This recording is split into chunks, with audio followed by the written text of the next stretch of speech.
سنو اور دل کے کانوں سے سنو، اور خاص طور پر میری بہنوں اور بچیوں خاص طور پر سنو، یہ باعزید بستامی اتنے بلند مقام تک کیسے پہنچے؟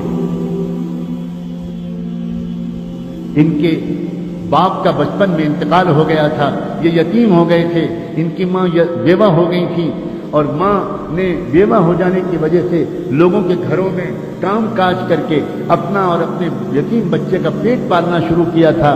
جب بچہ بڑا ہونے لگا تو یہ ماں ڈرنے لگی کہ اب میرا بچہ بڑا ہو رہا ہے، گلیوں میں کھیل رہا ہے، یہ غلط سلط لڑکوں کا ساتھ ہوگا، میرا بچہ بگڑ جائے گا، میں کیا کروں؟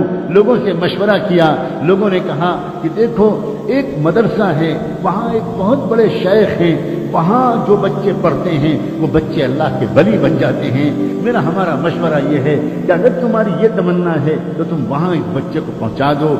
ماں، بیوہ ماں اپنے یتیم بچے کو لے کر پتہ پوچھتے پوچھتے اس مدرسے میں پہنچ گئی، وہاں جا کر ان بزرگ سے ملاقات کی، سلام کیا، تعارف کرایا، حضرت میں غریب بیوہ عورت ہوں، مزدوری کر کے لوگوں کے گھروں میں کام کر کے اپنا اور اپنے یتیم بچے کا پیٹ پالتی ہوں، اس یتیم بچے کو ساتھ میں لائی ہوں، یہ گلیوں میں کھیلنے لگا، مجھے ڈر لگ رہا ہے کہیں بگڑ نہ جائے، اور میری تمنا یہ ہے، اور میرے مرحوم شوہر کی بھی یہی تمنا تھی کہ میرا بچہ عالم ربانی بنے، دین کا خادم بنے، اسلام کا جھنڈا دنیا کے اندر پھیلائے۔ میں تو اس لیے آئی ہوں، مجھے لوگوں نے آپ کا پتہ بتایا، اس بچے کو اپنے پاس رکھ لیجئے اور اس کو ایسا عالم بنا دیجئے کہ وہ نائب رسول بن جائے اور اللہ کو پسند۔ وہ بزرگ بہت متاثر ہوئے اس بندی کی ان باتوں سے، کہنے لگے اچھا چھوڑ جاؤ، میں جو کچھ کر سکوں گا کروں گا۔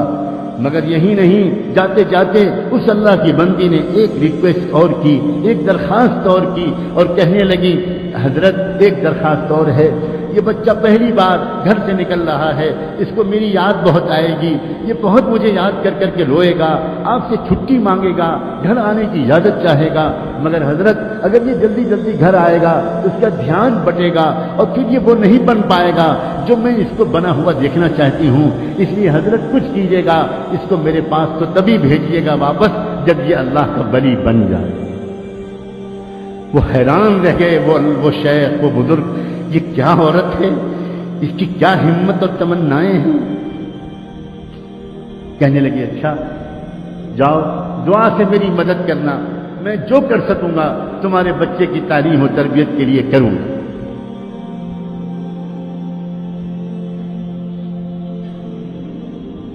چلی گئی چھوڑ کر، بچے کی تعلیم و تربیت کا سلسلہ شروع ہو گیا، بچے نے کچھ مہینے تک بہت صبر سے کام لیا، بالآخر ایک دن بچے نے آ کر اپنے استاد سے کہا کہ استاد جی مجھے اپنی امی کی یاد بہت آ رہی ہے، مجھے ایک دن کی چھٹی دے دیجیے، ایک دن کی چھٹی دے دیجیے، میں گھر چلا جاؤں۔ اب استاد بہت پریشان، اگر اجازت دیتے ہیں، چھٹی دیتے ہیں تو ماں سے کیا گیا وعدہ ٹوٹتا ہے، اور اگر چھٹی نہیں دیتے تو اس معصوم بچے کا دل ٹوٹتا ہے، کیا کریں؟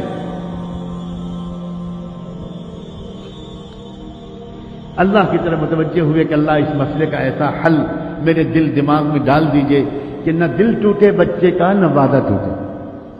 اللہ نے مدد فرمائی، دل میں ایک ترکیب آ گئی، اور کہنے لگے اس بچے سے کہ بیٹا ایک کام کرو، میں تم کو سبق دیتا ہوں، وہ سبق یاد کر کے شام تک سنا دو گے تو میں تم کو چھٹی دے دوں، میں تم کو چھٹی دے دوں۔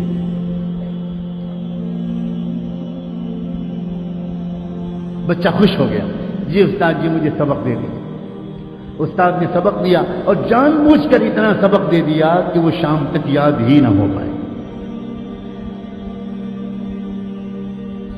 ماں سے وعدہ کر چکے تھے، اب جو سبق دیا بچہ سبق لے کے خوش خوش اندر گیا، اب جو اس نے پورے سبق کو دیکھا تو وہ سمجھ گیا کہ یہ شام تک یاد نہیں ہو، اب میں کیا کروں؟ کیا استاد کے بعد دوبارہ جا کر درخواست کروں کہ سبق کم کر دیجیے؟ سوچنے لگا یہ تو بے ادبی ہو جائے گی، استاد کا فیصلہ نہیں بدلا جاتا، کچھ اور کیا جاتا ہے، کیا کروں؟ گھر جانے کا دل جتنا چاہ رہا ہے، میں اپنے استاد جی کو کیسے بتاؤں؟ وہ تو سمجھتے ہیں کہ میں رات میں تکیے پر رکھ کے سر رکھ کے سو جاتا ہوں، حالانکہ میں کتنی دیر تک منہ چھپا کر روتا رہتا ہوں اپنی امی کی یاد میں، یہ میں استاد جی کو کیسے بتاؤں؟ ایک ترکیب ذہن میں آئی، اس نے کتاب کو ادب کے ساتھ رحل پر رکھا اور اللہ سے اب دعا کرنی شروع کی۔ اللہ، اپنے ننھے منھے ہاتھ اٹھائے اور کہنا شروع کیا، اللہ بچپن سے امی یہی کہتی ہیں، یہی کہتی چلی آ رہی تھی کہ آپ سب کچھ کر سکتے ہیں، آپ کی قدرت سب کچھ ہے، اور استاد بھی روزانہ یہی بات سکھاتے ہیں۔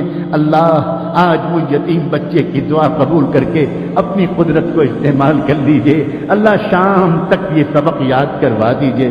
اللہ آپ کو آپ کی قدرت کا واسطہ، اللہ آپ جانتے ہیں میں اپنی امی کی یاد میں کتنا تڑپ رہا ہوں۔ اللہ میرے ٹوٹے دل کو سکون دے دیجئے۔ میرے ابو ہے زندہ ہوتے تو وہ کبھی کبھی آ جاتے، میں ان کو دیکھ لیتا، تسلی ہو جاتی۔ اب تو وہ بھی نہیں ہے، اور بچوں کے جو اماں ابا آ جاتے ہیں۔ اللہ میں اکیلا یہاں پڑا ہوں، آپ رحم کر دیجئے۔ میں استاد کے پاس جا کر بے ادبی کا گناہ تو نہیں کرنا چاہتا، لیکن یہ سبق مجھے شام تک یاد دلا دیجئے۔ اللہ آپ تو سورج کو پیدا کرنے والے، آپ تو چاند کو پیدا کرنے والے، آپ تو سورہ رحمان کو اتارنے والے، اتنی قدرت والے، اور آپ اس کے بعد اللہ کر دیجئے، یہ کر دیجئے، اور خوب دعا مانگ کے یقین کے ساتھ کہ اللہ نے میری دعا قبول کر لی ہوگی، سبق یاد کرنے بیٹھا، اور سچا واقعہ ہے تاریخ کا کہ شام تک اس کو پورا سبق یاد ہو۔ اب وہ پہنچا اپنے استاد کے پاس، استاد جی سبق سن لیجئے۔ استاد کو یقین تھا، سوال ہی نہیں پیدا ہوتا کہ پورا سبق یاد ہو جائے۔ سناؤ بیٹا سناؤ۔ اب جو بچے نے سبق سنانا شروع کیا، استاد حیران رہ گئے، اس طرح اس نے پورا سبق سنا دیا کہ نہ کہیں بھولا نہ کہیں اٹکا۔ استاد سمجھ گئے اس بچے کا معاملہ کچھ خاص ہے، اب میں اس کو نہیں روک سکتا، میں تو وعدہ کر چکا ہوں، جا بیٹا جاؤ۔ بچے نے استاد کے ہاتھ چومے، دعائیں لی، اور اس کے بعد نکلا، اچھلتا کودتا ہنستا کھیلتا، خوب مسکراتا، گیت گاتا، اور اپنے گھر کی خیالوں میں، امی کی یادوں میں مگن گھر کی طرف روانہ ہو گیا۔ اس طرح جاؤں گا، ایسی آواز دوں گا، ایسے پکاروں گا، امی ڈھونڈنے کی میں چھپ جاؤں گا، پھر پیچھے سے آ کے امی کو پکڑ لوں گا، اب مزہ آئے گا، پھر امی مجھے کھانا کھلائیں گی، پھر امی مجھے اپنے پاس سلائیں گی، کب سے امی کی خوشبو نہیں سونگی۔ انہی خیالوں میں ایک چھوٹا سا معصوم بچہ کس طرح گھومتا ہوا گیا ہوگا، آپ خود سوچو۔ گھر پہنچا، گھر کا دروازہ بند تھا، امی، کوئی جواب نہیں ملا، امی دروازہ کھولیے، کوئی جواب نہیں ملا، زور سے اس نے پھر آواز دی، امی دروازہ کھولیے، تو اندر سے جواب ملا، کون ہے دروازے پر؟ من دق الباب۔ تو بچے نے باہر سے کہا، امی میں آپ کا بایزید ہوں، دروازہ کھولیے۔ تو اندر سے جواب آیا عجیب لہجے میں، کون بایزید؟ یہ والا میرا بایزید نہیں ہو سکتا، میرا بایزید تو تب آئے گا جب اللہ کا ولی بن جائے گا، میرا بایزید تو یہ نہیں ہو سکتا۔ بس بایزید بستانی، وہ بچہ وہیں پہ کھڑا روتا رہا، روتا رہا، روتا رہا، سمجھ گیا میری امی نہیں چاہتی کہ میں ابھی جاؤں، میرا دھیان بڑھ جائے گا، بہت دیر تک روتا رہا، پھر واپس آ گیا، گیا تھا ہنستا ہوا، واپس آیا روتا ہوا، آیا، آ کر مدرسے پہنچا، استاد کے پاس پہنچا، سلام کیا، استاد حیران رہ گئے، بیٹا تم کیسے واپس آ گئے، کیا ہوا، خیریت تو ہے؟ اب جو بچے نے اپنی داستان سنانے کے لیے اپنا چہرہ اوپر اٹھایا تو استاد کی نظر پڑی، چہرہ آنسوؤں سے تر تھا، آنکھیں لال تھیں۔ کیا ہوا میرے بیٹے، کیا ہوا، کیا خیریت تو جلدی بتاؤ۔ بیٹے کو گود میں لے لیا، اپنے عمامے کے کنارے سے بچے کے چہرے کے آنسو پوچھے، کیا ہوا کیا؟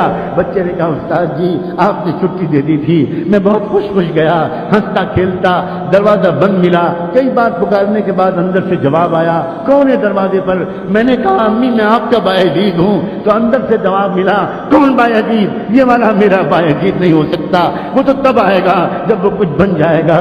پھر کیا ہوا، میں وہیں کھڑا روتا رہا، بہت دیر روتا رہا، پھر واپس آ گیا۔ اب استاد جی میں گیا تھا کھیلتا ہنستا، آیا ہوں روتا ہوا۔ استاد بھی کمال کے استاد تھے، کہنے لگے، بیٹا ایک بات بتا دو، تم اپنی ماں سے ناراض ہو کر تو نہیں آئے ہو؟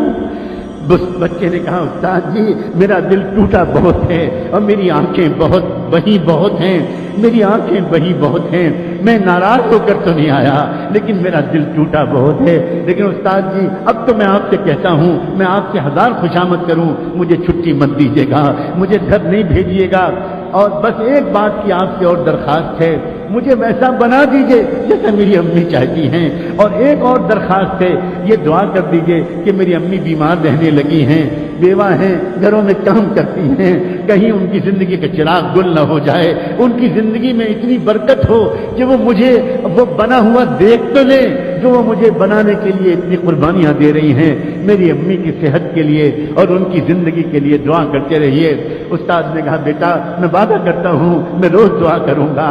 پھر بچے کی تعلیم و تربیت کا سلسلہ شروع ہو گیا۔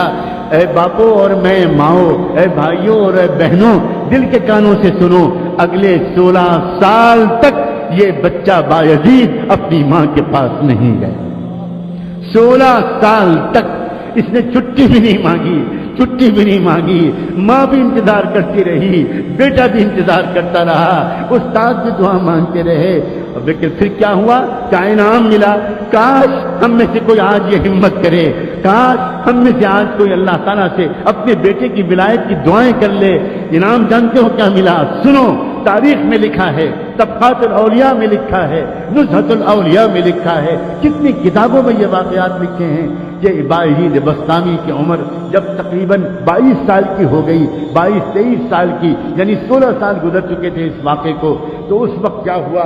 ایک مرتبہ خواب میں ان کے بزرگ نے حضور پاک صلی اللہ علیہ وسلم کی خواب میں زیارت نصیب ہوئی، انہی استاد کو زیارت نصیب ہوئی۔ جب وہ تہجد پڑھ کے دوبارہ سنت کے مطابق تھوڑا سا لیٹے تھے، سنت یہ ہے کہ تہجد کی نماز اور فجر کے بیچ میں ایک 10-15 منٹ کے لیے آنکھ لگا لی جائے تو آدمی فریش ہو جاتا ہے اور پھر فجر بعد سونے کی ضرورت نہیں رہتی۔ یہ سنت ہے۔ اس سنت کے مطابق تہجد پڑھ کے فجر سے پہلے وہ ذرا دیر کے لیے لیٹے کہ ان کی آنکھ لگی اور پھر تشریف لائے، زیارت ہوئی، رحمت دو عالم امام الانبیاء حضور اکرم صلی اللہ علیہ وسلم، اور ان بزرگ سے کہا کہ وہ جو نوجوان ہے نا بایزید تمہارے پاس زیر تربیت، اس کو ولایت کبریٰ کا جھنڈا دے دیا گیا، فیصلہ ہو گیا اللہ کے یہاں سے کہ پورے عالم میں قیامت تک اس کے ذریعے دین کا کام ہوگا، جاؤ اس کو خوشخبری سنا دو اور اس کو روانہ کر دو۔ جلدی سے اٹھے، تازہ وضو کیا، اندر گئے، دیکھا وہ لڑکا ابھی نماز پڑھ رہا تھا، پیچھے بیٹھ گئے اور پیچھے بیٹھ کر انتظار کرنے لگے۔ نوجوان جب نماز سے فارغ ہوا بایزید تو پکارا کہ بیٹا ادھر آؤ، قریب بلایا، سینے سے لگایا، پیشانی کو چوما اور کہا یا بایزید تمہاری ماں کی قربانی رنگ لائی، تمہاری بیوہ ماں کی دعائیں قبول ہوئی، تمہارے باپ کی تمنا پوری ہوئی اور تمہارا مجاہدہ اللہ کے ہاں قبول ہو گیا، جاؤ اب اللہ تم سے دین کا کام لے گا۔ سینے سے لگایا، نور نسبت کو منتقل کیا، اپنا عمامہ اتار کر ان کے سر پر رکھ دیا، کہا جاؤ اب تم سے اللہ دین کا کام لے گا، اب تم کو یہاں ٹھہرنے کی ضرورت نہیں۔ بایزید بسطامی نے اپنے استاد کے پھر ہاتھ چومے، پیشانی کا بوسہ لیا، سر پر ہاتھ پھروایا، دعائیں لی اور پھر اس کے بعد روانہ ہوا۔ وہی راستہ تھا، وہی گھر تھا، وہی گھر کا دروازہ تھا، آج بھی دروازہ بند تھا، مگر آج کیا ہوا؟ جیسے ہی پہنچے اور جا کر آواز دی امی، پہلے ہی دروازے آواز پر ماں دوڑی ہوئی آئی، دروازہ کھول دیا، سامنے نوجوان سنت کے لباس میں ملبوس، تقوی کی نور پیشانی سے پھوٹتا ہوا۔ ماں نے دیکھا آ گیا میرا بیٹا، آ گیا میرا لال، میرے جگر کا ٹکڑا آ گیا۔ بچے نے کہا جی ابھی میں آ گیا۔ ماں کے قدموں پر بچہ گرنے لگا، ماں نے جلدی سے بچے کو اٹھایا، تھاما، اپنے کلیجے سے لگایا، آؤ بیٹا آؤ، کب سے میں تیرے انتظار میں تھی، بستر پر بٹھایا اور کہا بیٹا تھوڑی دیر انتظار کر لو، میں ابھی گرم گرم کھانا تجھے کھلاؤں گی، مگر میں پہلے اپنے مالک کا شکر تو ادا کر لوں۔ پھٹا پرانا بوریا بچھایا اور اس پر ماں نے 2 رکعت نماز کی نیت باندھی اور اس کے بعد اللہ سے کہا اللہ مجھ بیوہ کا شکر قبول کر لیجئے، مجھ ٹوٹے دل والی کا شکر قبول کر لیجئے، آپ نے میری دعا قبول کر لی، میرے مرحوم شوہر کی تمنا کی لاج رکھ لی اور آپ نے میرے بیٹے کو کچھ بنا دیا۔ سلام ہو بایزید بسطامی پر اور سلام ہو ان سے بھی زیادہ بایزید بسطامی کی ماں پر، اس عظیم والدہ پر، بیوہ عورت پر، اس کی ہمت پر، اس کے ارادے پر اور اس کی ان عظیم تمناؤں پر۔ عورتوں کی تمنائیں جب درست ہوتی ہیں تو امت کو باعزید بسطامی ملا کرتے ہیں، امام بخاری ملا کرتے ہیں، ابو حنیفہ و شافعی ملا کرتے ہیں، امام مالک ملا کرتے ہیں، عبد القادر جیلانی ملا کرتے ہیں، معین الدین چشتی ملا کرتے ہیں، مولانا محمد قاسم نانوتوی ملا کرتے ہیں، مولانا محمد الیاس اور مولانا رشید احمد گنگوئی ملا کرتے ہیں، اور نہ جانے کیسے کیسے عظیم اسلام کے سپوت ملا کرتے ہیں۔ ہمارے پیج ایمان و یقین کو لائک کریں اور ویڈیو کو زیادہ سے زیادہ شیئر کریں۔